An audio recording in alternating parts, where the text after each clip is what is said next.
श्री गणेशाय नमः। ओम श्री राम जय राम, श्री राम जय राम, श्री राम जय राम, श्री राम जय राम।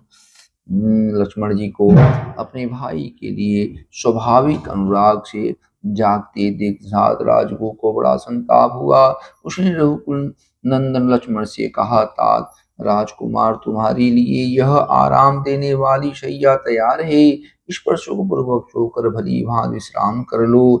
यह मैंने सेवक तथा इसके साथ साध के सब लोग वनवासी होने के कारण सब प्रकार के क्लेश सहन करने के योग्य हैं, क्योंकि हम सबको कष्ट सहने का अभ्यास है, परंतु तुम सुख में ही पले हो, अतः उसी के योग्य हो, इसलिए सो जाओ। हम सब लोग श्री रामचंद्र जी की रक्षा के लिए रात भर जागते रहेंगे। मैं सत्य ही शपथ खाकर तुमसे सत्य कहता हूँ, इस भूतल पर मुझे श्री राम से बढ़कर भी दूसरा कोई नहीं है। श्री रघुनाथ जी के प्रसाद से ही मैं इस लोक में महान यश, विपुल धर्म लाभ तथा प्रचुर अर्थ एवं भोग्य वस्तुएं पाने की आशा करता हूँ। अतः मैं अपने बंधु बांधवों के साथ हाथ में धनुष लेकर सीता ही सोए हुए प्रिय सखा श्री राम की सब प्रकार से रक्षा करूंगा।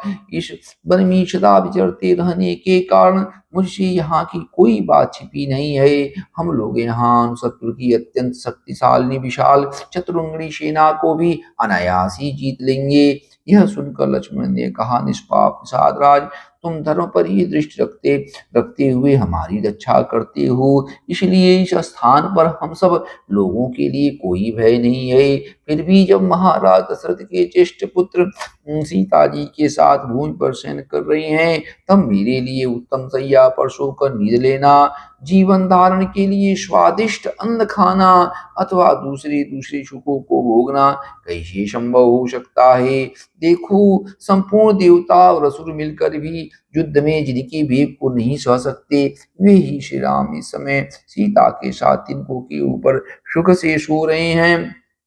गायत्री आदि मंत्रों के जप, कृच्छ चांद्रायण आदि तप तथा नाना प्रकार के पराक्रम यज्ञानुष्ठान आदि प्रयत्न करने से जो महान महाराज दशरथ को अपने समान उत्तम लक्षणों से युक्त ज्येष्ठ पुत्र के रूप में प्राप्त हुए हैं, उन्हें इन श्री राम के वन में आ जाने से अब राजा दशरथ अधिक काल तक जीवन धारण नहीं कर सकेंगे। जान पड़ता ही निश्चय ही यह पृथ्वी अब शीघ्र विधवा हो जाएगी। तात रनिवासी रनवास की स्त्रियां बड़ी जोर से आर्तनाद करके अधिक श्रम के कारण अब चुप हो गई होंगी। मैं समझता हूँ राजभवन का हाहाकार और चित्कार अब शांत हो गया होगा। महारानी कौशल्या, राजा दशरथ अथवा मेरी माता सुमित्रा, ये सब लोग आज की रात तक जीवित रहेंगे या नहीं, यह मैं नहीं कह सकता। शत्रु की बाट बाट देखने के कारण संभव है कि मेरी माता जीवित रह जाएं, परंतु ये यदि वीर जननी कौशल्या श्री राम के विरह में नष्ट हो जाएंगी, तो यह हम लोगों के लिए बड़ी दुख की बात होगी, जिसमें श्री राम के अनुरागी मनुष्य भरी हुई हैं, था जो सदा सुख का दर्शन रूप प्रिय वस्तु की प्राप्ति कराने वाली रही है। वह अयोध्यापुरी राजा दशरथ के निधन जनित दुख से युक्त होकर नष्ट हो जाएगी। अपने ज्येष्ठ पुत्र महात्मा श्री राम को न देखने पर महामना राजा दशरथ के प्राण उनके शरीर में कैसे टिके रह सकेंगे। महाराज के नष्ट होने पर देवी कौशल्या भी नष्ट हो जाएंगी, तदंतर मेरी माता सुमित्रा भी नष्ट हुए बिना नहीं रहेगी। महाराज की इच्छा थी कि श्री राम को राज्य पर अभिषिक्त करूं, अपने उस मनोरथ को न पाकर श्री राम को राज्य पर स्थापित किए बिना ही हाय मेरा सब कुछ नष्ट हो गया। ऐसा कहते हुए मेरे पिताजी अपने प्राणों का परित्याग कर देंगे। उनकी उस मृत्यु का समय उपस्थित होने पर जो लोग रहेंगे और मेरे मरे हुए पिता कुल शिरोमणि दशरथ का सभी प्रेत कार्यों में संस्कार करेंगे, वे ही सफल मनोरथ और भाग्यशाली हैं। यदि पिताजी जीवित रहे तो रमणीय चबूतरों और चौराहों के सुंदर स्थानों से युक्त पृथक पृथक बने हुए विशाल राजमार्गों से अलंकृत धनिकों की अट्टालिकाओं और देव मंदिरों एवं राजभवनों से संपन्न श्रेष्ठ वारांगनाओं से सुशोभित रथों घोड़ों और हाथियों के आवागमन से भरी हुई विविध वाद्यों की ध्वनियों से निनादित समस्त कल्याणकारी वस्तुओं से भरपूर हिष्ट पुष्ट मनुष्यों से सेवित पुष्प वाटिकाओं और उद्यानों से विभूषित तथा सामाजिक उत्सवों से सुशोभित हुई मेरे पिताजी की राजधानी अयोध्यापुरी में जो लोग विचरेंगे वास्तव में वे ही सुखी हैं। क्या मेरे पिता महाराज दशरथ हम लोगों के लौटने तक जीवित रहेंगे? क्या वनवास से लौटकर उन उत्तम व्रतधारी महात्मा का हम फिर दर्शन कर सकेंगे? क्या वनवास की इस अवधि के समाप्त होने पर हम लोग सत्य प्रतिज्ञ श्री राम के साथ कुशल पूर्वक अयोध्यापुरी में प्रवेश कर सकेंगे? इस प्रकार दुख से आर्त होकर विलाप करते हुए महामना राजकुमार लक्ष्मण को वह सारी रात जागते ही बीती। प्रजा के हित में संलग्न रहने वाले राजकुमार लक्ष्मण जब बड़े भाई के प्रति सौहार्दवश उपयुक्त रूप से यथार्थ बात कह रही थी, उस समय उसे सुनकर निषाद राज को दुख से पीड़ित हो उठा और व्यथा से व्याकुल हो ज्वर से आतुर हुए हाथी की भांति आंसू बहाने लगा। ओम श्री राम जय राम जय जय राम, श्री राम जय राम जय जय राम। जब रात बीती और प्रभात हुआ, उस समय विशाल वक्ष वाले महायशस्वी श्री राम ने शुभ लक्षण संपन्न सुमित्रा कुमार लक्ष्मण से इस प्रकार कहा, तात भगवती रात्रि व्यतीत हो गई, अब सूर्योदय का समय आ पहुंचा है। वह अत्यंत काले रंग का पक्षी कोकिल कुहू कुहू बोल रहा है। वन में अव्यक्त शब्द करने वाले मयूरों की केका वाणी भी सुनाई देती है।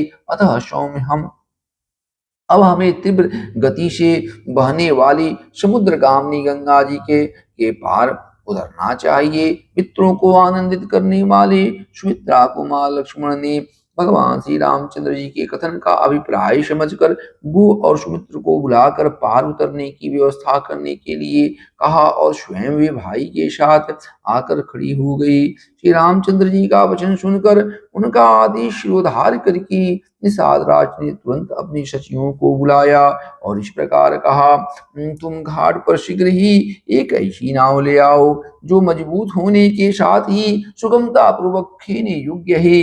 उसमें डांड लगा हुआ हो, कर्णधार बैठा हो तथा वह नाव देखने में सुंदर हो। निषाद राजू का वह आदेश सुनकर उसका महान मंत्री गया और एक सुंदर नाव घाट पर पहुंचाकर उसने गु को उसकी सूचना दी। तब गु ने हाथ जोड़कर भगवान श्री रामचंद्र से कहा, देव यह नौका उपस्थित है, बताइए इस समय आपकी और क्या सेवा करूं। देव कुमार के समान तेजस्वी तथा उत्तम व्रत का पालन करने वाले पुरुष श्री राम समुद्रगामिनी गंगा नदी को पार करने के लिए आपकी सेवा में यह नाव आ गई है। अब आप शीघ्र इस पर आरूढ़ होइए। तब महातेजस्वी श्री राम को इस प्रकार बोले, सके तुमने मेरा सारा मनोरथ पूर्ण कर दिया, अब शीघ्र ही सब सामान नाव पर चढ़ाओ। यह कहकर श्री राम और लक्ष्मण ने कवच धारण करके तरकश एवं तलवार बांधी तथा धनुष लेकर वे दोनों भाई जिस मार्ग से सब लोग घाट पर जाया करते थे उसी से सीता के साथ गंगा जी के तट पर गई। उस समय धर्म के ज्ञाता भगवान श्री राम के पास जाकर सारथी सुमंत्र ने विनीत भाव से हाथ जोड़कर पूछा, प्रभु अब मैं आपकी क्या सेवा करूं। तब दशरथ नंदन श्री राम ने सुमंत्र को उत्तम उत्तम दाहिने हाथ से स्पर्श करते हुए कहा, सुमंत्र जी अब आप शीघ्र ही पुनः महाराज के पास लौट जाइए और वहां सावधान होकर रहिए। उन्होंने फिर कहा, इतनी दूर तक महाराज की आज्ञा से मैंने रथ द्वारा यात्रा की है, अब हम लोग रथ छोड़कर पैदल ही महान वन की यात्रा करेंगे, अतः आप लौट जाइए। अपने को घर लौटने की आज्ञा प्राप्त हुई। सारथी सुमंत शोक से व्याकुल हो उठे और इक्ष्वाकुल नंदन पुरुष सिंह श्री राम से इस प्रकार बोले, रघुनंदन जिसकी प्रेरणा से आपको भाई और पत्नी के साथ साधारण मनुष्यों की भांति में रहने की विवश होना पड़ा है, उस दैव का इस संसार में किसी भी पुरुष ने उल्लंघन नहीं किया। जब आप जैसे महान पुरुष पर यह संकट आ गया, तब मैं समझता हूँ कि ब्रह्मचर्य पालन, वेदों की स्वाध्याय, दयालुता अथवा सरलता में भी किसी फल की सिद्धि नहीं है। वीर रघुनंदन, इस प्रकार पिता के सत्य की रक्षा के लिए विदेह नंदिनी सीता और भाई लक्ष्मण के साथ वन में निवास करते हुए आप तीनों लोकों पर विजय प्राप्त करने वाले महापुरुष नारायण की भांति उत्कर्ष महान यश प्राप्त करेंगे। श्री राम, निश्चय ही हम लोग हर तरह से मारे गए, क्योंकि आपने हम पूर्ववासियों को अपने साथ न ले जाकर अपने दर्शन जनित सुख से वंचित कर दिया। अब हम पापनी कैकेयी के वश में पड़ेंगे और दुख भोगते रहेंगे। आत्मा के समान प्रिय श्री रामचंद्र जी से ऐसी बात कहकर उन्हें दूर जाने को उद्यत देख सारथी सुमंत दुख से व्याकुल होकर देर तक रोते रहे। आंसुओं का प्रवाह रुकने पर आचमन करके पवित्र हुए सारथी से श्री रामचंद्र जी ने बारंबार मधुर वाणी में कहा, सुमंत्र जी, मेरी दृष्टि में इक्ष्वाकु वंशियों का हित करने वाला सुहृद आपके समान दूसरा कोई नहीं है। आप ऐसा प्रयत्न करें जिससे महाराज दशरथ को मेरे लिए शोक न हो। पृथ्वीपति महाराज दशरथ एक तो बूढ़े हैं, दूसरे उनका सारा मनुष्य चूर चूर हो गया है, इसलिए उनका हृदय शोक से पीड़ित है। यही कारण है कि मैं आपको उनकी संभालने के लिए कहता हूँ। वे महामनस्वी राज कैकेयी का प्रिय करने की इच्छा से आपको जो कुछ जैसी भी आज्ञा दें, उसका आप आदर पूर्वक पालन करें, यही मेरा अनुरोध है। राजा लोग इसलिए राज्य का पालन करते हैं कि किसी भी कार्य में इनके मन की इच्छा पूर्ति में विघ्न न डाला जाए। सुमंत्र जी, जिस किसी तरह भी महाराज को अपनी बात से खिन्न होने का अवसर न आवे, तावे शोक से दुबले न हो, वह आपको उसी प्रकार करना चाहिए। जिन्होंने कभी दुख नहीं देखा है, उन आर्य जितेंद्री और वृद्ध महाराज को मेरी ओर से प्रणाम करके यह बात कहिएगा। हम लोग अयोध्या से निकल गए अथवा हमें वन में रहना पड़ेगा, इस बात को लेकर न तो मैं कभी शोक करता हूँ और न लक्ष्मण को ही इसका शोक है। 14 वर्ष समाप्त होने पर हम पुनः शीघ्र ही लौट आएंगे और उस समय आप मुझे, लक्ष्मण को और सीता को भी फिर देखेंगे। सुमंत्र जी, महाराज से ऐसा कहकर आप मेरी माता से, उनके साथ बैठी हुई अन्य देवियों माताओं से तथा कैकेयी से भी बारंबार मेरा कुशल समाचार कहिएगा। माता कौशल्या से कहिएगा कि तुम्हारा पुत्र स्वस्थ एवं प्रसन्न है। इसके बाद सीता की ओर से, मुझ ज्येष्ठ पुत्र की ओर से, लक्ष्मण की ओर से भी माता की चरण वंदना कह दीजिएगा। तदनंतर मेरी ओर से महाराज से भी यह निवेदन कीजिएगा कि आप भरत को शीघ्र ही बुलवा लें और जब वे आ जाएं तब अपने अभीष्ट युवराज पद पर उनका अभिषेक कर दें।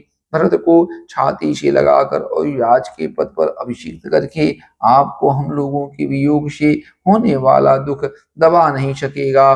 भरत से भी हमारा यह संदेश कह दीजिएगा कि महाराज के प्रति जैसा तुम्हारा बर्ताव है, वैसा ही समान रूप से सभी माताओं के प्रति होना चाहिए। तुम्हारी दृष्टि में कैकेयी का जो स्थान है, वही समान रूप से सुमित्रा और मेरी माता कौशल्या भी होना चाहिए। इन सब में कोई अंतर न रखना। पिताजी का प्रिय करने की इच्छा से युवराज पद को स्वीकार करके यदि तुम राजकाज की देखभाल करती रहोगी, तो ये लोक और परलोक में सदा ही सुख पाओगे। श्री रामचंद्र जी ने सुमंत्र को लौटाते हुए जब इस प्रकार समझाया, तब उनकी सारी बातें सुनकर वे श्री राम से स्नेह पूर्वक बोले, तात, सेवक का स्वामी के प्रति जो सत्कार पूर्ण बर्ताव होना चाहिए, उसका यदि मैं आपसे बात करते समय पालन न कर सकूं, यदि मेरे मुख से स्नेहवश कोई धृष्टतापूर्वक बात निकल जाए, तो यह मेरा भक्त है, ऐसा समझकर आप मुझे क्षमा कीजिएगा। जो आपके वियोग से, पुत्र शोक से आतुर हुई माता की वहां संतप्त हो रही हैं, उस अयोध्यापुरी में आपको साथ लिए बिना कैसे लौट कर जा सकूंगा। आते समय लोगों ने मेरे इस रथ में श्री राम को विराजमान देखा था। अब इस रथ को श्री राम से रहित देखकर उन लोगों का और उन अयोध्यापुरी का भी हृदय विदीर्ण हो जाएगा। जैसे युद्ध में अपने स्वामी वीर रथी के मारे जाने पर जिसमें केवल सारथी शेष रह गया हो, ऐसे रथ को देखकर उसकी अपनी सेना अत्यंत दयनीय अवस्था में पड़ जाती है। उसी उसी प्रकार मेरे इस रथ को आपसे सुना देखकर सारी अयोध्या नगरी दीन दशा को प्राप्त हो जाएगी। आप दूर रहकर भी प्रजा के हृदय में निवास करने के कारण सदा उसके सामने ही खड़े रहते हैं। निश्चय ही इस समय प्रजावर्ग के सब लोगों ने आपका ही चिंतन करते हुए खाना पीना छोड़ दिया होगा। श्री राम, जिस समय आप वन को आने लगी उस समय आपके शोक से व्याकुल चित हुई प्रजा ने जैसा आर्तनाद एवं क्षोभ प्रकट किया था उसे तो आपने देखा ही था। आपके अयोध्या से निकलते समय पूर्ववासियों ने जैसा आर्तनाद किया था, आपके बिना मुझे खाली रथ लिए लौटा देख भी उससे भी सहुना हाहाकार करेंगे। क्या मैं महारानी कौशल्या से जाकर कहूँ कि मैं आपके बेटे को मामा के घर पहुंचा दिया है, इसलिए आप संताप न करें। यह बात प्रिय होने पर भी असत्य है, अतः ऐसा असत्य वचन भी मैं कभी नहीं कह सकता। फिर यह अप्रिय सत्य भी कैसे सुना सकूंगा कि मैं आपके पुत्र को वन में पहुंचाया। ये उत्तम घोड़े मेरी आज्ञा के अधीन रहकर आपके बंधुजनों का भार वहन करते हैं, आपके बंधुजनों से हीन रथ का ये वहन नहीं करते। ऐसी दशा में आपसे सूने रथ को ये कैसे खींच सकेंगे। अतः निष्पाप रघुनंदन, अब मैं आपके बिना अयोध्या लौट कर नहीं जा सकूंगा। मुझे भी वन में चलने की आज्ञा दीजिए। यदि इस तरह याचना करने पर भी आप मुझे त्याग ही देंगे तो मैं आपके द्वारा प्रत्यक्ष होकर यहाँ रथ सहित अग्नि में प्रवेश कर जाऊंगा। रघुनंदन, वन में आपकी तपस्या में विघ्न डालने वाले जो जंतु उपस्थित होंगे मैं इस रथ के द्वारा उन सबको दूर भगा दूंगा।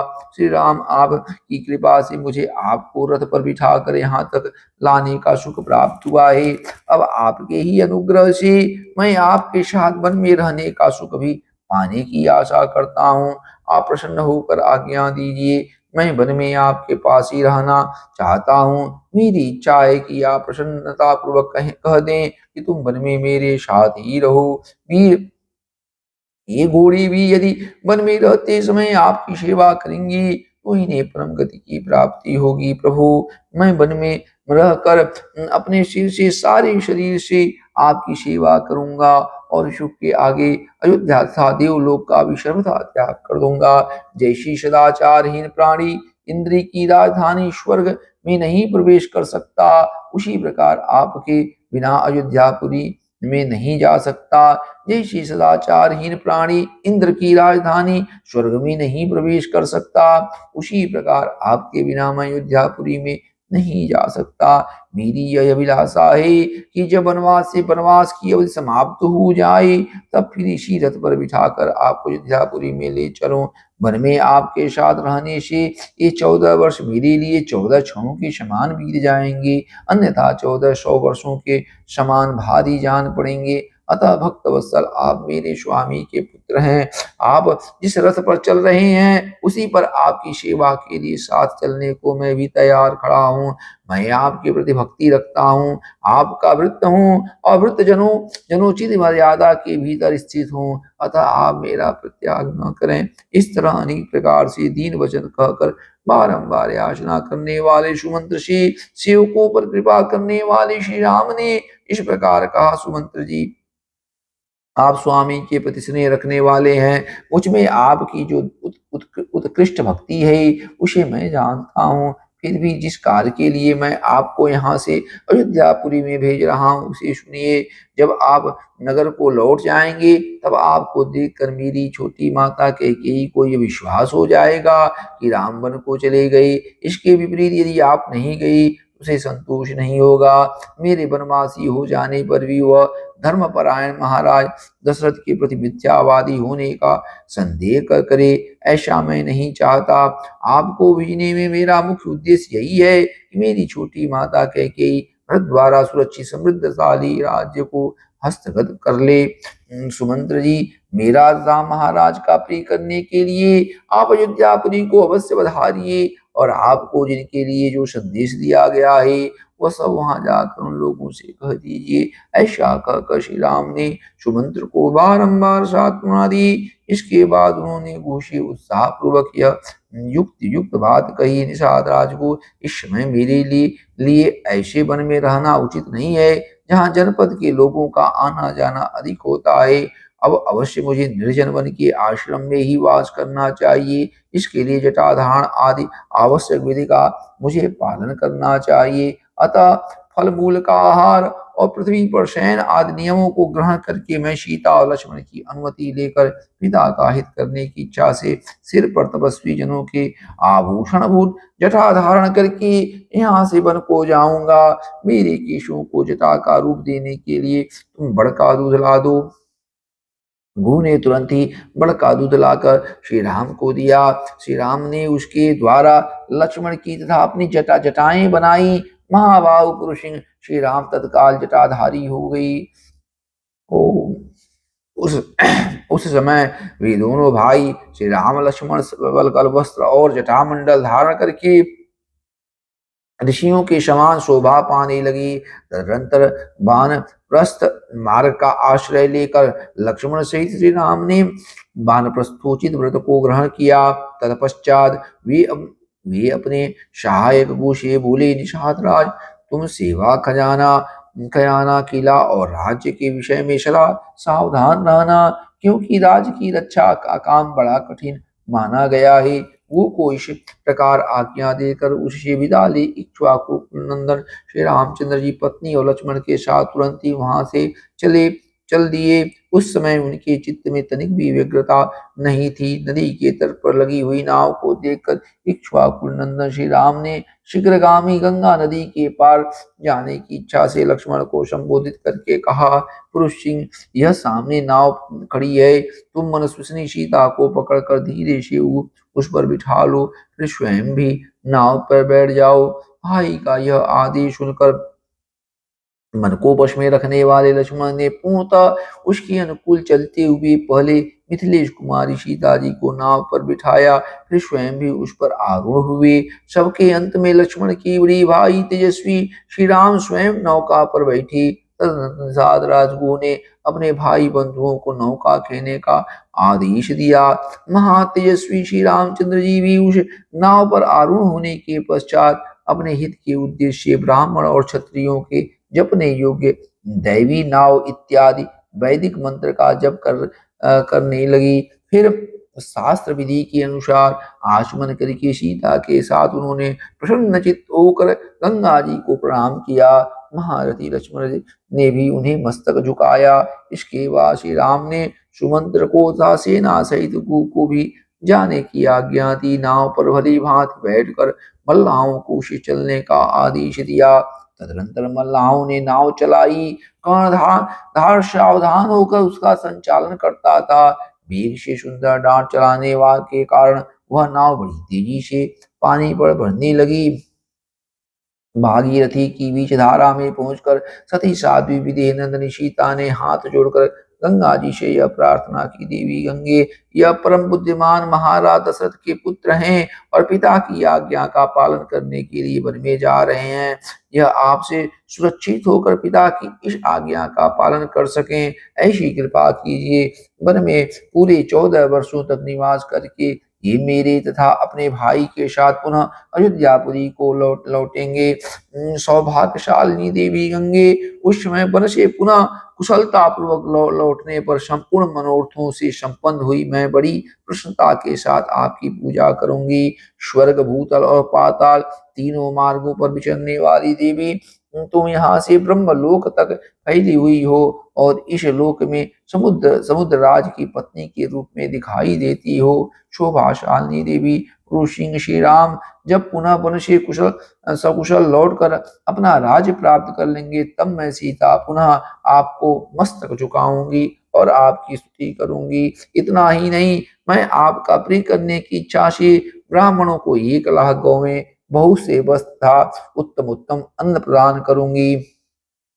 देवी, पुनः अयोध्यापुरी में लौटने पर मैं सहस्त्रों देव दुर्लभ पदार्थों से तथा राज की भाग भाग से रहित पृथ्वी वस्त्र और अन्न के द्वारा भी आपकी पूजा करूंगी। आप मुझ पर प्रसन्न हो। आपके किनारे जो जो देवता तीर्थ और मंदिर हैं उन सब का मैं पूजन करूंगी। निष्पाप गंगे, ये महाबाहु पाप रहित मेरे पति देव मेरे तथा आपके भाई के साथ वनवास से लौटकर पुनः अयोध्या नगरी में प्रवेश करें। पति के अनुकूल रहने वाली सती साध्वी सीता इस प्रकार गंगा जी की प्रार्थना करती हुई शीघ्र ही दक्षिण तट पर जा पहुंची। किनारे पहुंचकर शत्रुओं को संताप देने वाले नरसिंह श्री राम ने नाव छोड़ दी और भाई लक्ष्मण तथा विदेह नंदनी सीता जी के साथ आगे को प्रस्थान हुए। तदनंतर महाभाव श्री राम सुमित्रा नंदन लक्ष्मण से बोली, सुमित्रा कुमार, अब तुम सजन सजन या निर्जन वन में सीता की रक्षा के लिए सावधान हो जाओ। हम जैसे लोगों को निर्जन वन में नारी की रक्षा अवश्य करनी चाहिए। अतः तुम आगे आगे चलो, सीता तुम्हारे पीछे पीछे चले और मैं सीता के साथ तुम्हारी रक्षा करता हुआ सबसे पीछे चलूंगा। पुरुष प्रवर हम लोगों को एक दूसरे की रक्षा करनी चाहिए। अब तक कोई भी दुष्कर कार्य समाप्त नहीं हुआ है। इस समय से ही कठिनाइयों का सामना आरंभ हुआ है। आज विदेह कुमारी सीता को वनवास के वास्तविक कष्ट का अनुभव होगा। अब ये ऐसी वन में प्रवेश करेंगे जहां मनुष्यों के आने जाने का कोई चिन्ह नहीं दिखाई देगा। न धान आदि के खेत होंगे, न टहलने के लिए बगीचे, जहां ऊंची नीची भूमि होगी और गड्ढे मिलेंगे जिसमें गिरने का भय रहेगा। श्री रामचंद्र जी का यह वचन सुनकर लक्ष्मण आगे बढ़े। उनके पीछे सीता चलने लगी तथा सीता के पीछे रघुकुल नंदन श्री राम थे। श्री रामचंद्र जी शीघ्र गंगा जी के उस पार पहुंचकर जब तक दिखाई दिए तब तक सुमंत्र निरंतर उन्हीं की ओर दृष्टि लगाते देखती रही। जब वन के मार्ग में बहुत दूर निकल जाने के कारण वे दृष्टि से ओझल हो गई, तब तपस्वी सुमंत्र के हृदय में बड़ी व्यथा हुई। वे नेत्रों के आंसू बहाने लगे। लोकपालों के समान प्रभावशाली वरदायक महात्मा श्री राम महानदी गंगा जी को पार करके क्रमशः समृद्धशाली वत्स देश प्रयाग में जा पहुंचे, जो सुंदर धन धान्य से संपन्न था। वहां के लोग बड़ी हृष्ट पुष्ट थे। वहां उन दोनों भाइयों ने मृगया विनोद के लिए वराह, ऋष्य, कृषक और महारूक इन चार महामृगों पर बाणों का प्रहार किया। तत्पश्चात जब उन्हें भूख लगी तब पवित्र कंद मूल आदि लेकर सायंकाल के समय ठहरने के लिए वे सीता जी के साथ एक वृक्ष के नीचे चले गए। ओम श्री राम जय राम जय जय राम, श्री राम जय राम जय जय राम, श्री राम जय राम जय जय राम। ओम ओम श्री गणेशाय नमः। ओम श्री राम जय जय राम, श्री राम जय जय राम, श्री राम जय राम, श्री राम जय जय राम। उस वृक्ष के नीचे पहुंचकर आनंद प्रदान करने वालों विशेष श्री राम ने सायंकाल की संध्योपासना करके लक्ष्मण से इस प्रकार कहा, मित्रानंदन, आज हमें अपने जनपद से वहां यह पहली रात प्राप्त हुई है जिसमें सुमंत्र हमारे साथ नहीं है।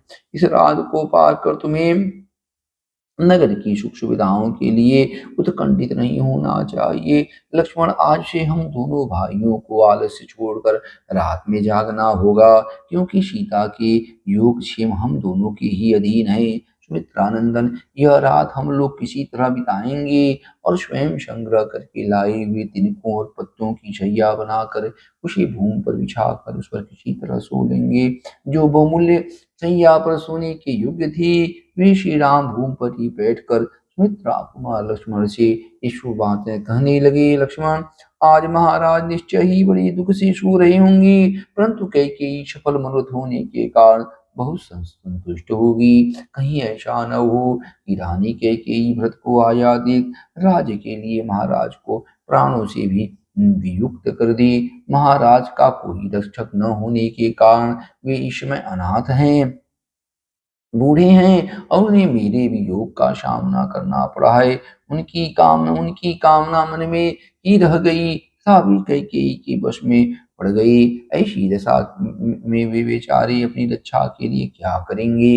अपने ऊपर आई हुई इस संकट को और राजा की मति भ्रांति को देखकर मुझे ऐसा मालूम होता है कि और तो धर्म की अपेक्षा काम का ही गौरव अधिक है।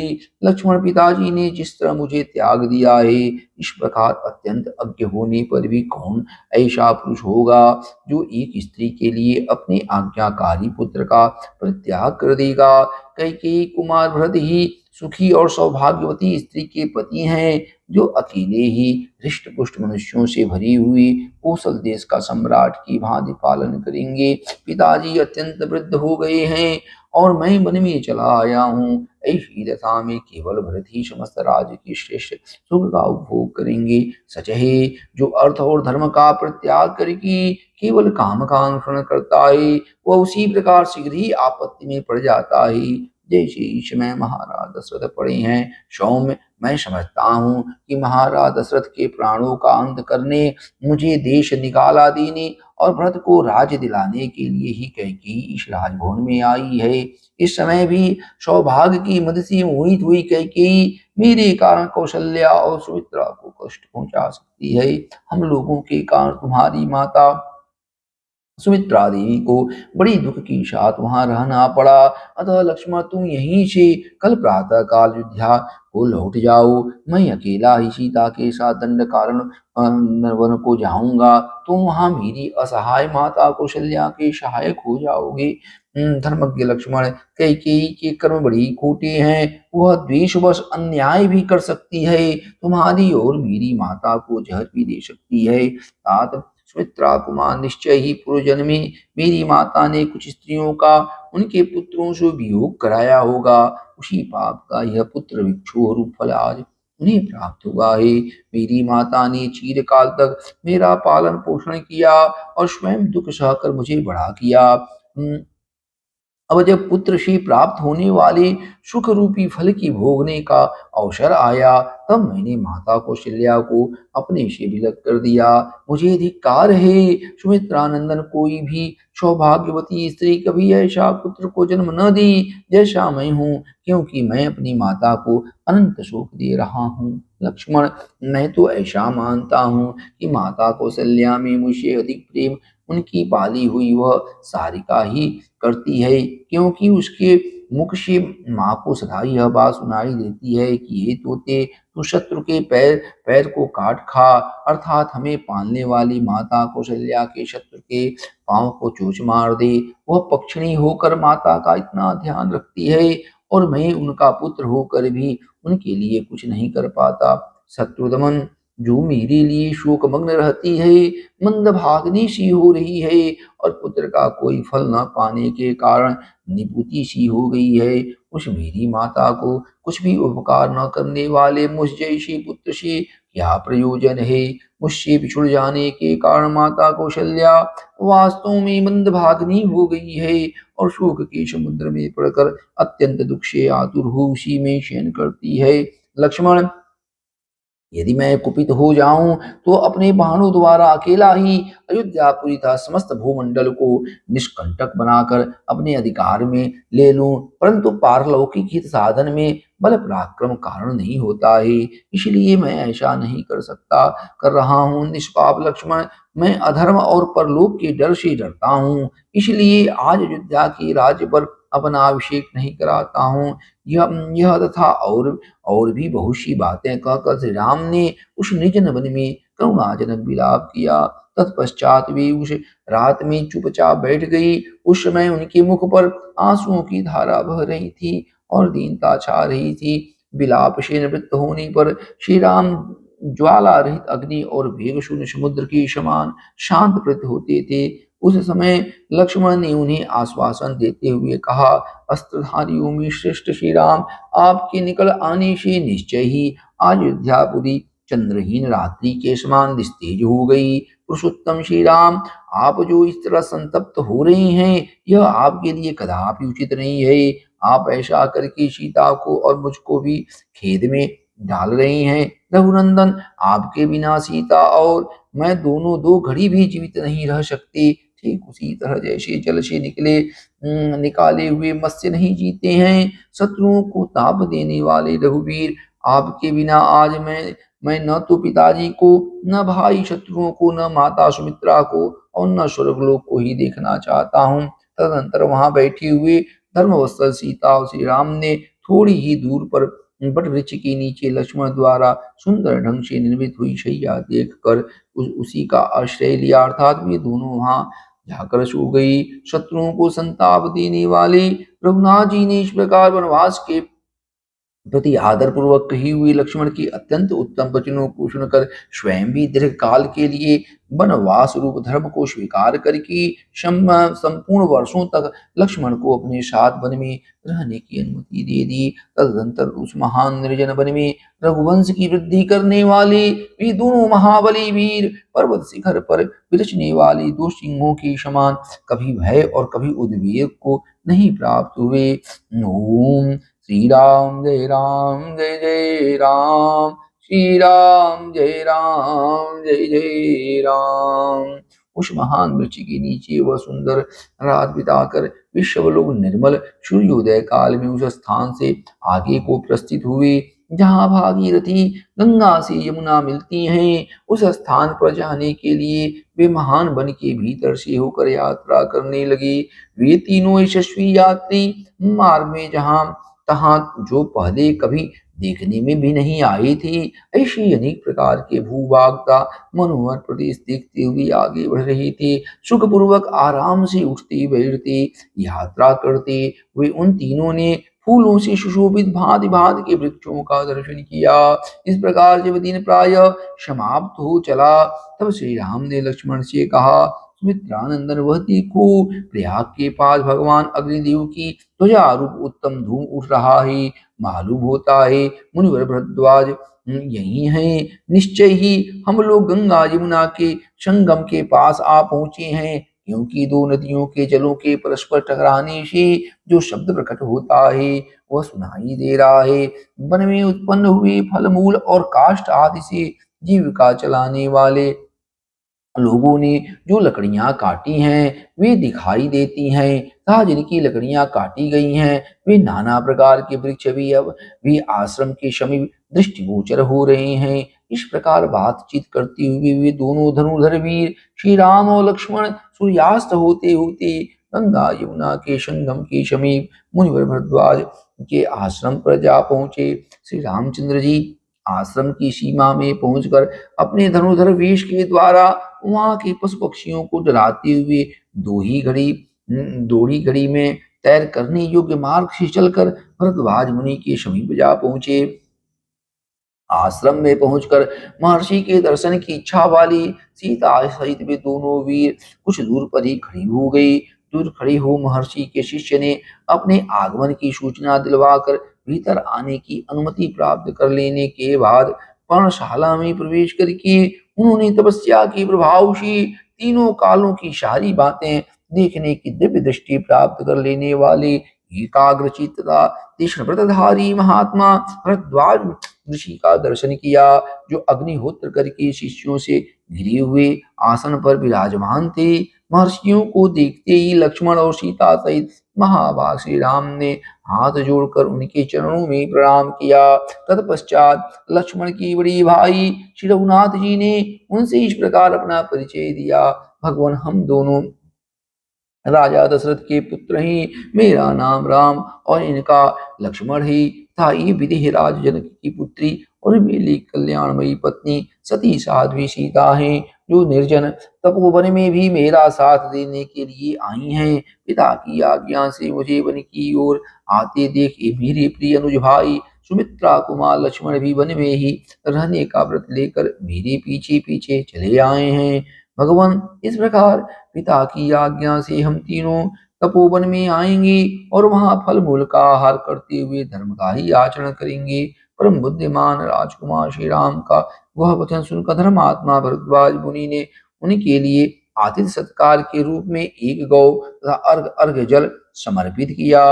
उन तपस्वी महात्मा ने उन सबको नाना प्रकार की गंध रस और जंगली फल मूल प्रदान किए, साथ ही उनके ठहरने के लिए स्थान की भी व्यवस्था की। महर्षि के चारों ओर मृग पक्षी और ऋषि मुनि बैठे थे और उनके बीच में वे विराजमान थे। उन्होंने अपने आश्रम पर अतिथि रूप में पधारे हुए श्री राम का स्वागत पूर्वक सत्कार किया। उनके उस सत्कार को ग्रहण करके श्री रामचंद्र जी जो आसन पर विराजमान हुए, तब भरद्वाज जी ने उनसे यह धर्मयुक्त वचन कहा। काकुस्थ कुलभूषण श्री राम, मैं इस आश्रम पर दीर्घ काल से तुम्हारे शुभ आगमन की प्रतीक्षा कर रहा हूँ। आज मेरा मनोरथ सफल हुआ है। मैंने यह भी सुना है कि तुम्हें अकारण ही वनवास दे दिया गया है। गंगा और यमुना इन दोनों महानदियों के संगम के पास का यह स्थान बड़ा ही पवित्र और एकांत है। यहाँ की प्राकृतिक छटा भी मनोरम है, अतः तुम यहीं सुखपूर्वक निवास करो। भरद्वाज मुनि के ऐसा कहने पर समस्त प्राणियों के हित में तत्पर रहने वाली रघुकुल नंदन श्री राम ने इन शुभ वचनों के द्वारा उन्हें उत्तर दिया। भगवान, मेरे नगर और जनपद के लोग यहाँ से बहुत निकट पड़ते हैं, अतः मैं समझता हूँ कि यहाँ मुझसे मिलना सुगम समझकर लोग इस आश्रम पर मुझे और सीता को देखने के लिए प्रायः आते जाते रहेंगे। इस कारण यहाँ निवास करना मुझे ठीक नहीं जान पड़ता। भगवान, किसी एकांत प्रदेश में आश्रम के युग उत्तम स्थान देखिए, सोच कर बताइए, जहाँ सुख भोगने के लिए योग्य विधि राजकुमारी जानकी प्रसन्नता पूर्वक रह सकें। भगवान श्री रामचंद्र जी का यह शुभ वचन सुनकर महामुनि भरद्वाज जी ने उनके उक्त उद्देश्य की सिद्धि का बोध कराने वाली बात कही। तात यहाँ से 10 कोश, अन्य व्याख्या के अनुसार 30 कोश की दूरी पर एक सुंदर और महर्षियों द्वारा सेवित परम पवित्र पर्वत ही जिस पर तुम्हें निवास करना होगा।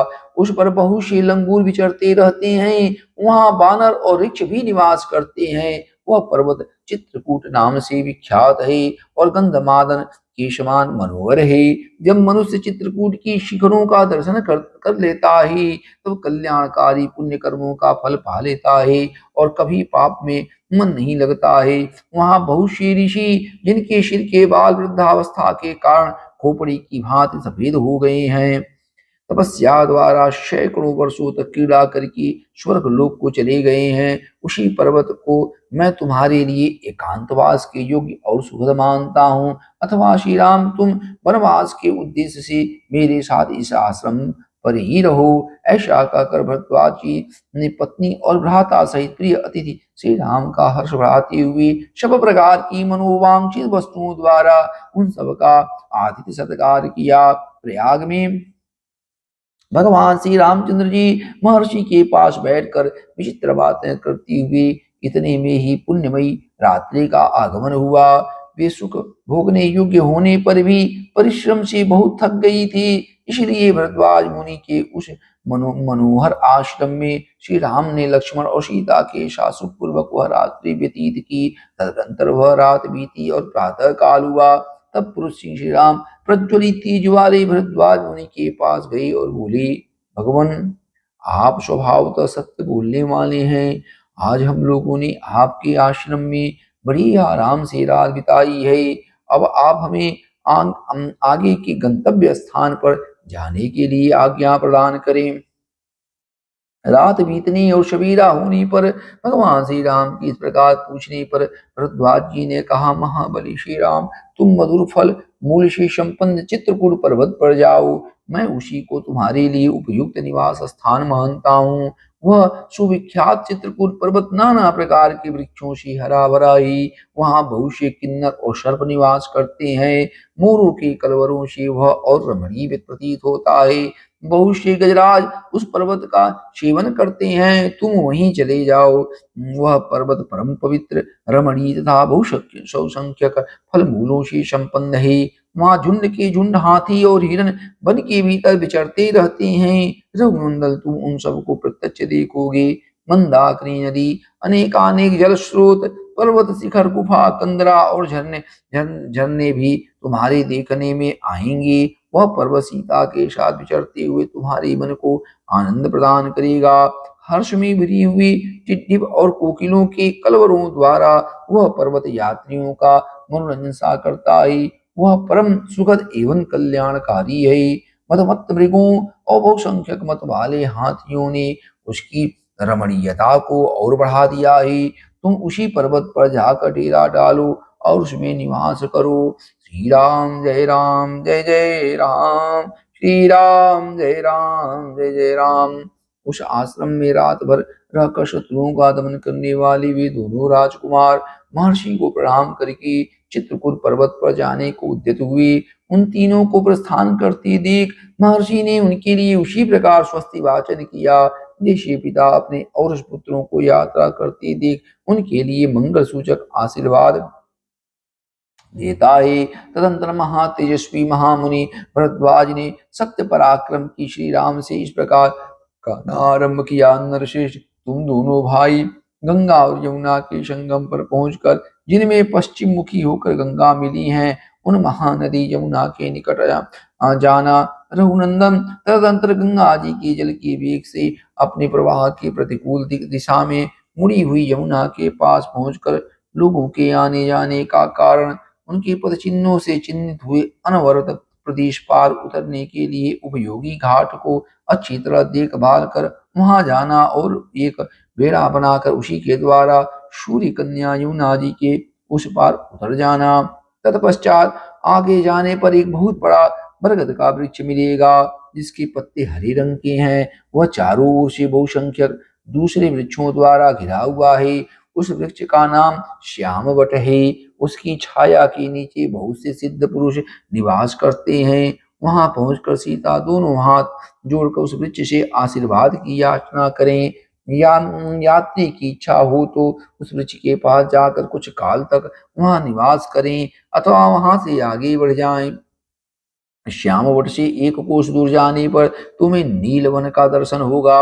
वहां सल की चीड़ और बेर के भी पेड़ मिले हुए हैं। यमुना के तट पर उत्पन्न हुए बांसों के कारण वह और भी रमणीय दिखाई देता है। यह वही स्थान है जहां से चित्रकूट को रास्ता जाता है। मैं उस मार्ग से कई बार गया हूँ। वहां की भूमि कोमल और दृश्य रमणीय है। उधर कभी दावा नल का भय नहीं होता है।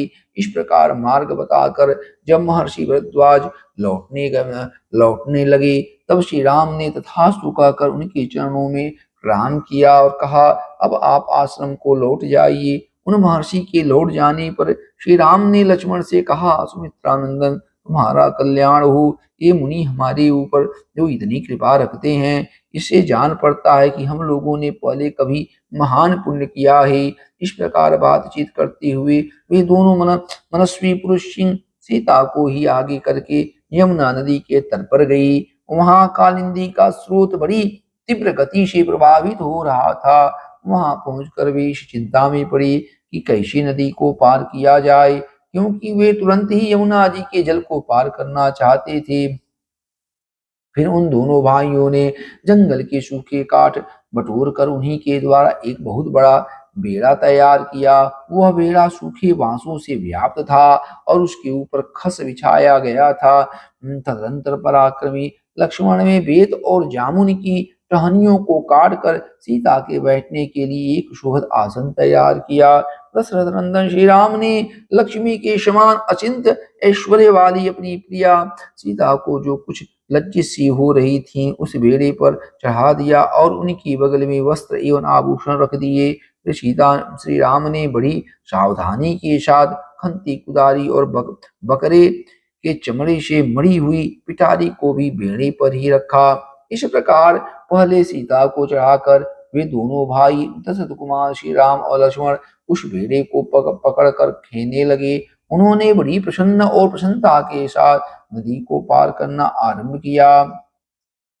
यमुना की बीच धारा में आने पर सीता ने उन्हें प्रणाम किया और कहा, देवी, इस बेड़े द्वारा मैं आपके पार जा रही हूँ। आप ऐसी कृपा करें जिसे हम लोग सकुशल पार हो जाएं और मेरे पति देव अपनी वनवास विषय प्रतिज्ञा को निर्विघ्न पूर्ण करें। इक्ष्वाकु वंशी वीरों द्वारा पालित अयोध्यापुरी में श्री रघुनाथ जी के सकुशल लौट आने पर मैं आपके किनारे 1 सहस्त्र गौओं का दान करूंगी और सैकड़ों देव दुर्लभ पदार्थ अर्पित करके आपकी पूजा संपन्न करूंगी। इस प्रकार सुंदरी सीता हाथ जोड़कर यमुना जी से प्रार्थना कर रही थी। इतने ही में वे दक्षिण तट पर जा पहुंची। इस तरह उन तीनों ने उसी बेड़े द्वारा बहुसंख्यक तटवर्ती वृक्षों से सुशोभित और तरंगमालाओं से अलंकृत शीघ्रगामिनी सूर्य कन्या यमुना नदी को पार किया। पार उतर कर उन्होंने बेड़े को तो वहीं तट पर छोड़ दिया और यमुना तटवर्ती वन से प्रस्थान करके वे हरे भरे पत्तों से सुशोभित शीतल छाया वाले श्याम वट के पास जा पहुंचे। वट के समीप पहुंचकर विधि नंदिनी सीता ने उसे मस्तक झुकाया और इस प्रकार कहा, महावृक्ष आपको नमस्कार है। आप ऐसी कृपा करें जिससे मेरे पति देव अपने वनवास विषय व्रत को पूर्ण करें तथा हम लोग वन से सकुशल लौट कर माता कौशल्या का यशस्विनी सुमित्रा देवी का दर्शन कर सकें। इस प्रकार कहकर महामनस्वी सीता के हाथ जोड़े हुए उस वृक्ष की परिक्रमा की। सदा अपनी आज्ञा के अधीन रहने वाली प्राण प्यारी सती साध्वी सीता को श्याम वट से आशीर्वाद की याचना करती देख श्री राम ने लक्ष्मण से कहा, भरत के छोटे भाई नरश्रेष्ठ लक्ष्मण, तुम सीता को साथ लेकर आगे आगे चलो और मैं धनुष धारण किए पीछे से तुम लोगों की रक्षा करता हुआ चलूंगा। विदेह कुलनंदिनी जनक दुलारी सीता जो जो फल या फूल मांगे अथवा जिस वस्तु को पाकर इनका मन प्रसन्न रहे वह सब इन्हें देते रहो। अबला सीता एक एक वृक्ष झाड़ी अथवा पहले पहले की न देखी हुई पुण्य शोभित लताओं को देखकर उसके विषय में श्री रामचंद्र से पूछती थीं। तब लक्ष्मण सीता की कथानुसार तुरंत ही भांति भांति के वृक्षों की मनोहर शाखाएं और फूलों के गुच्छे ला ला कर उन्हें देते थे। उस समय जनकराज किशोरी सीता विचित्र बालुका और जलराशि से सुशोभित हंस और सारसों की कलनाद से मुखरित यमुना नदी को देखकर बहुत प्रसन्न होती थी। इस तरह एक कोस की यात्रा करके दोनों भाई श्री राम और लक्ष्मण प्राणियों के हित के लिए मार्ग में मिले हुए हिंसक पशुओं का वध करते हुए यमुना तटवर्ती वन में विचरने लगे।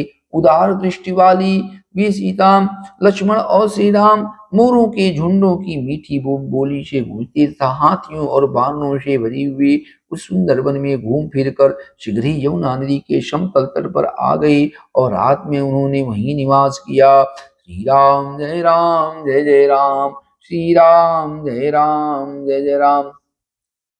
तदनंतर रात्र व्यतीत होने पर रघुकुल शिरोमणि श्री राम ने अपने जागने के बाद वहां सोए हुए लक्ष्मण को धीरे से जगाया और इस प्रकार कहा, शत्रुओं को संताप देने वाले सुमित्रा कुमार, मीठी बोली बोलने वाली शुक पिक आदि जंगली पक्षियों का कलरव सुनो। अब हम लोग यहाँ से प्रस्थान करें क्योंकि प्रस्थान की योग्य समय आ गया है।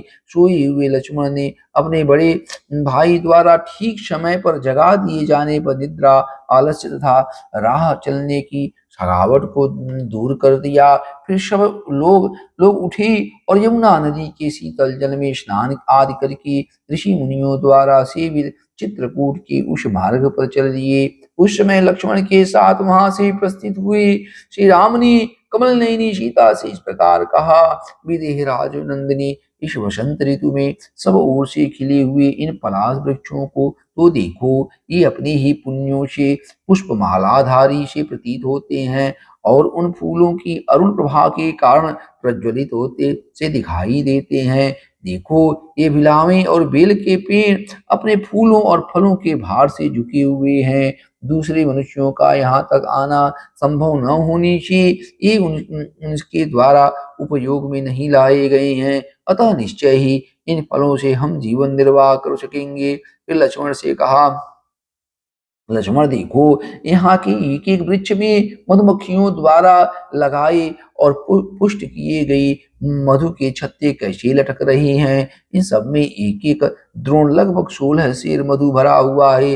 वन का एक भाग बड़ा ही रमणीय है। यहाँ फूलों की वर्षा सी हो रही है और सारी भूमि पुष्पों से आच्छादित दिखाई देती है। इस वन प्रांत में यह चातक पी कहाँ की रट लगा रहा है, उधर वह मोर बोल रहा है मानो पपीहे की बात का उत्तर दे रहा हो। यह रहा चित्रकूट पर्वत, इसका शिखर बहुत ऊंचा है। झुंड के झुंड हाथी उसी ओर जा रहे हैं और वहां बहुत से पक्षी चहक रहे हैं। जहाँ की भूमि समतल है और जो बहुत से वृक्षों से भरा हुआ है, चित्रकूट के उस पवित्र कानन में हम लोग बड़ी आनंद से विचरेंगे। सीता के साथ दोनों भाई श्री राम और लक्ष्मण पैदल ही यात्रा करते हुए यथा समय रमणी एवं मनोरम पर्वत चित्रकूट पर जा पहुंचे। वह पर्वत नाना प्रकार की पक्षियों से परिपूर्ण था। वहां फल मूलों की बहुतायत थी और स्वादिष्ट जल पर्याप्त मात्रा में उपलब्ध होता था। उस रमणीय शैल के समीप जाकर भगवान श्री राम ने कहा, सौम्य, यह पर्वत बड़ा मनोहर है। नाना प्रकार की वृक्ष और लताएं इसकी शोभा बढ़ाती हैं। यहाँ फल मूल भी बहुत है। यह रमणीय तो है ही, मुझे जान पड़ता है कि यहाँ बड़ी सुख से जीवन निर्वाह हो सकता है। इस पर्वत पर बहुत से महात्मा मुनि निवास करते हैं, तात यही हमारा वास स्थान होने योग्य है। हम यही निवास करेंगे। ऐसा निश्चय करके श्री राम और लक्ष्मण ने हाथ जोड़कर महर्षि वाल्मीकि के आश्रम में प्रवेश किया और सबने उनके चरणों में मस्तक झुकाया। धर्म को जानने वाले महर्षि उनके आगमन से बहुत प्रसन्न हुए और आप लोगों का स्वागत है, आइए बैठिए, ऐसा कहते हुए उन्होंने उनका आदर सत्कार किया। तदनंतर महाबाहु भगवान श्री राम ने महर्षियों को अपना यथोचित परिचय दिया और लक्ष्मण से कहा, सौम्य लक्ष्मण, तुम जंगल से अच्छी अच्छी मजबूत लकड़ियां ले आओ और रहने के लिए एक कुटी तैयार करो। यहीं निवास करने को मेरा जी चाहता है। श्री राम की यह बात सुनकर शत्रुघ्न लक्ष्मण अनेक प्रकार के वृक्षों की डालियां काट लाए और उनके द्वारा एक पर्णशाला तैयार की। वह कुटी बाहर भीतर से लकड़ी की ही दीवार से सुस्थिर बनाई गई थी और उसे ऊपर से छा दिया गया था, जिससे वर्षा आदि का निवारण हो। वह देखने में बड़ी सुंदर लगती थी। उसे तैयार हुई देखकर एकाग्रचित होकर अपनी बात सुनने वाले लक्ष्मण ने श्री राम से इस प्रकार कहा, सुमित्रा कुमार, हम गजकंद का गूदा लेकर उसी से पर्णशाला के अधिष्ठाता देवताओं का पूजन करेंगे, क्योंकि दीर्घ जीवन की इच्छा करने वाले पुरुष को वासु शांति अवश्य करनी चाहिए। कल्याणदर्शी लक्ष्मण, तुम गजकंद नामक कंद को उखाड़ कर या खोद कर शीघ्र यहाँ ले आओ, क्योंकि शास्त्रोक्त विधि का अनुष्ठान हमारे लिए अवश्य कर्तव्य है। तुम धर्म का ही सदा चिंतन किया करो। भाई की इस बात को समझकर शत्रुवीरों का वध करने वाले लक्ष्मण उनसे उनके उनके कथा अनुसार कार्य किया। तब श्री राम ने पुनः उनसे कहा, लक्ष्मण, इस गजकंद को पकाओ, हम पर्णशाला के अधिष्ठाता देवताओं का पूजन करेंगे। जल्दी करो, यह सौम्य मुहूर्त है और यह दिन भी ध्रुव संज्ञक है, अतः इसी में यह शुभ कार्य होना चाहिए। प्रतापी सुमित्रा कुमार लक्ष्मण ने पवित्र और काले छिलके वाले गजकंद को उखाड़कर प्रज्वलित आग में डाल दिया। रक्त विकार का नाश करने वाले उस गजकंद को भली भांति पका हुआ जानकर लक्ष्मण ने पुरुष सिंह श्री रघुनाथ जी से कहा, देवोपम तेजस्वी श्री रघुनाथ जी, यह काले छिलके वाला गजकंद जो बिगड़े हुए सभी अंगों को ठीक करने वाला है, मेरे द्वारा संपूर्ण पका दिया गया। अब आप वासु देवताओं का यजन कीजिए, क्योंकि आप इस कर्म में कुशल हैं। सगुण संपन्न तथा जब कर्म की ज्ञाता श्री रामचंद्र जी ने स्नान करके शौच संतोष आदि नियमों के पालन पूर्वक संक्षेप में उन सभी मंत्रों का पाठ एवं जप किया, जिनसे वासु यज्ञ की पूर्ति हो जाती है।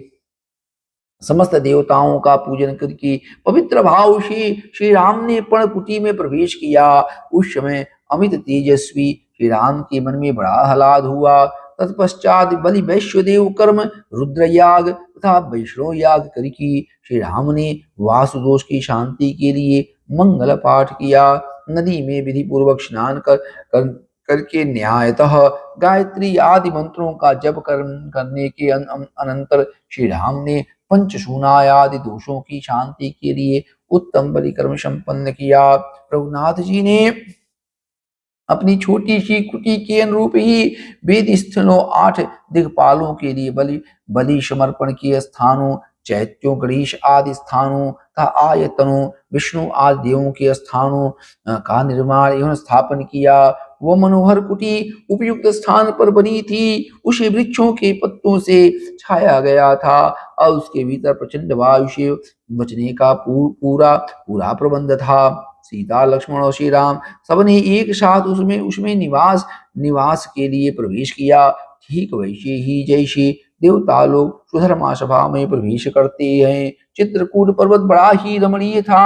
वहाँ उत्तम तीर्थ स्थान, सीढ़ियों और घाटों से सुशोभित माल्यवती मंदाकिनी नदी बह रही थी, जिसका बहुत से पशु पक्षी से सेवन करते थे। उस पर्वत और नदी का सानिध्य पाकर भगवान श्री रामचंद्र जी को बड़ा हर्ष और आनंद हुआ। वे नगर से दूर वन में आने के कारण होने वाले कष्टों को भूल गई। ओम श्री राम जय जय राम, श्री राम जय जय राम।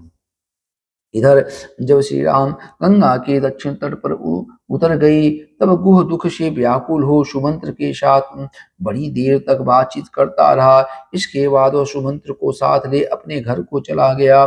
श्री रामचंद्र जी का प्रयाग में भरद्वाज के आश्रम पर जाना, मुनि के द्वारा सत्कार पाना तथा चित्रकूट पर्वत पर पहुंचना, ये सब वृत्तांत सिंहबीर के निवासी गुप्तचरों ने देखे और लौटकर गुह को इन बातों से अवगत कराया। इन सब बातों को जानकर सुमंत्र गुह से विदा ले अपने उत्तम घोड़ों को रथ में जोत कर अयोध्या की ओर ही लौट पड़े। उस समय उनके मन में बड़ा दुख हो रहा था। वे मार्ग में सुगंधित वनों, नदियों, सरोवरों, गांवों और नगरों को देखते हुए बड़ी सावधानी के साथ शीघ्रता पूर्वक जा रहे थे। सिंहबीरपुर से लौटने के दूसरे दिन सायंकाल में अयोध्या पहुंचकर उन्होंने देखा सारी पुरी आनंद शून्य हो गई है।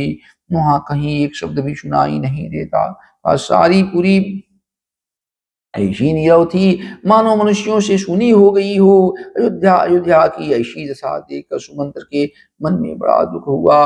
वे शोक के वेग से पीड़ित हो इस प्रकार चिंता करने लगे, कहीं कहीं ऐसा तो नहीं हुआ कि श्री राम के विरह जनित संताप के दुख से व्यतीत हो हाथी, घोड़ी, मनुष्य और महाराज सही सारी अयोध्यापुरी शोकाग्नि में दग्ध हो गई हो। इस चिंता में पड़ी हुई सारथी सुमंत्र ने शीघ्रगामी घोड़ों द्वारा नगर द्वार पर पहुंचकर तुरंत ही पुरी के भीतर प्रवेश किया। सुमंत्र को देखकर सैकड़ों और हजारों पूर्वासी मनुष्य दौड़े आए और श्री राम कहाँ हैं यह पूछते हुए उनके रथ के साथ साथ दौड़ने लगी। उस समय सुमंत्र ने उन लोगों से कहा, सज्जनों, मैं गंगा जी के किनारे तक श्री रघुनाथ जी के साथ गया था। वहां से उन धर्मनिष्ठ महात्मा ने मुझे लौट जाने की आज्ञा थी, अतः मैं उनसे विदा लेकर यहाँ लौट आया हूँ। वे तीनों व्यक्ति गंगा के उस पार चली गई। यह जानकर सब लोगों के मुख पर आंसुओं की धाराएं बह चली। अहो हमें धिक्कार है, ऐसा कहकर वे लंबी सांसें खींचते और हा राम की पुकार मचाते हुए जोर जोर से करुण कंद करने लगे। सुमंत्र ने उनकी बातें सुनी। वे झुंड के झुंड खड़ी होकर कह रहे थे, हाय निश्चय ही हम लोग मारे गए, क्योंकि अब हम यहाँ श्री रामचंद्र जी को नहीं देख पाएंगे। दान यज्ञ विवाह था, बड़ी बड़ी सामाजिक उत्सवों के समय अब हम कभी धर्मात्मा श्री राम को अपने बीच में खड़ा हुआ नहीं देख सकेंगे। अमुक पुरुष के लिए कौन सी वस्तु उपयोगी है, क्या करने से उसका प्रिय होगा और कैसे किस किस वस्तु से उसे सुख मिलेगा, इत्यादि बातों का विचार करते हुए श्री रामचंद्र जी पिता की भांति इस नगर का पालन करते थे। बाजार के बीच से निकलते समय सारथी के कानों में स्त्रियों के रोने की आवाज सुनाई दी, जो महलों की खिड़कियों में बैठकर श्री राम के लिए ही संतप्त हो विलाप कर रही थी। राजमार्ग के बीच से जाते हुए सुमंत्र ने कपड़े से अपना मुंह ढक लिया। वे रथ लेकर उसी भवन की ओर गई जहां राजा दशरथ मौजूद थे। राजमहल के पास पहुंचकर वे शीघ्र ही रथ से उतर पड़ी और भीतर प्रवेश करके बहुत से मनुष्यों से भरी हुई 7 देवनियों को पार करके धनियों की अट्टालिकाओं, शतमंजिले मकानों तथा राजभवनों में बैठी हुई स्त्रियां सुमंत्र को लौटा हुआ देख श्री राम के दर्शन को वंचित होने के दुख से दुर्बल हो हाहाकार कर उठी। उनके कज्जल आदि से रहित बड़ी बड़ी नेत्र आंसुओं के वेग में डूबे हुए थे। वे स्त्रियां अत्यंत आर्त होकर अव्यक्त भाव से एक दूसरे की ओर देख रही थी। तदनंतर राजमहलों में जहां तहां से श्री राम के शोक से संतप्त हुई राजा दशरथ की रानियों के मंद स्वर में कही गई वचन सुनाई पड़े। ये सारथी सुमंत्र श्री राम के साथ यहाँ से गए थे और उनके बिना ही यहाँ लौटे हैं। ऐसी दशा में करुण क्रंदन करती हुई कौशल्या को ये क्या उत्तर देंगे? मैं समझती हूँ जैसे जीवन दुख जनित है, निश्चय ही इसी प्रकार इसका नाश भी शुकर नहीं है। तभी तो न्यायतः प्राप्त हुए अभिषेक को त्याग कर पुत्र की वन में चले जाने पर भी कौशल्या अभी तक जीवित हैं। रानियों की वह सच्ची बात सुनकर शोक से दग्न से होती हुई सुमंत्र ने सहसा राजभवन में प्रवेश किया। 8वीं ड्योढ़ी में प्रवेश करके उन्होंने देखा राजा एक श्वेत भवन में बैठे और पुत्र शोक से मलिन, दीन एवं आतुर हो रहे हैं। सुमंत्र ने वहां बैठे हुए महाराज के पास जाकर उन्हें प्रणाम किया। उन्हें श्री रामचंद्र जी की कही हुई बातें ज्यों की त्यों सुना दी। राजा ने चुपचाप ही वह सुन लिया। सुनकर उनका हृदय द्रवित व्याकुल हो गया। फिर भी श्री राम के शोक से अत्यंत प्रेरित हो मूर्छित होकर पृथ्वी पर गिर पड़ी। महाराज के मूर्छित हो जाने पर सारा अंतःपुर दुख से व्यथित हो उठा। राजा के पृथ्वी पर गिरते ही सब लोग दोनों बाहें उठाकर जोर जोर से चित्कार करने लगे। उस समय कौशल्या ने सुमित्रा की सहायता से अपने गिरे हुए पति को उठाया और इस प्रकार कहा, महाभाग ये सुमंत्र जी दुष्कर कर्म करने वाले श्री राम के दूत होकर उनका संदेश लेकर वनवास से लौटे हैं। आप इनसे बात क्यों नहीं करते? रघुनंदन, पुत्र को वनवास दे देना अन्याय है। यह अन्याय करके आप लज्जित क्यों हो रहे हैं? उठिए, आपको अपने सत्य के पालन का पुण्य प्राप्त हो। जब आप इस तरह शोक करेंगे तब आपके सहायकों का समुदाय भी आपके साथ ही नष्ट हो जाएगा। देव, आप जिसके भय से सुमंत्र जी से श्री राम का समाचार नहीं पूछ रहे हैं वह कैकेयी यहाँ मौजूद नहीं है, अतः निर्भय होकर बात कीजिए। महाराज से ऐसा कहकर कौशल्या का गला भर आया। आंसुओं के कारण उनके बोला नहीं गया और वे शोक से व्याकुल होकर तुरंत ही पृथ्वी पर गिर पड़ी। इस प्रकार विलाप करती हुई कौशल्या को भूमि पर पड़ी देख और अपने पति की मूर्छा दशा पर दृष्टिपात करके सभी रानियां उन्हें चारों ओर से घेर कर रोने लगी। अंतःपुर से उठे हुए उस आर्तनाद को देख सुनकर नगर के बूढ़े और जवान पुरुष रो पड़ी। सारी स्त्रियां भी रोने लगी। वह सारा नगर उस समय सब ओर से पुनः शोक से व्याकुल हो उठा।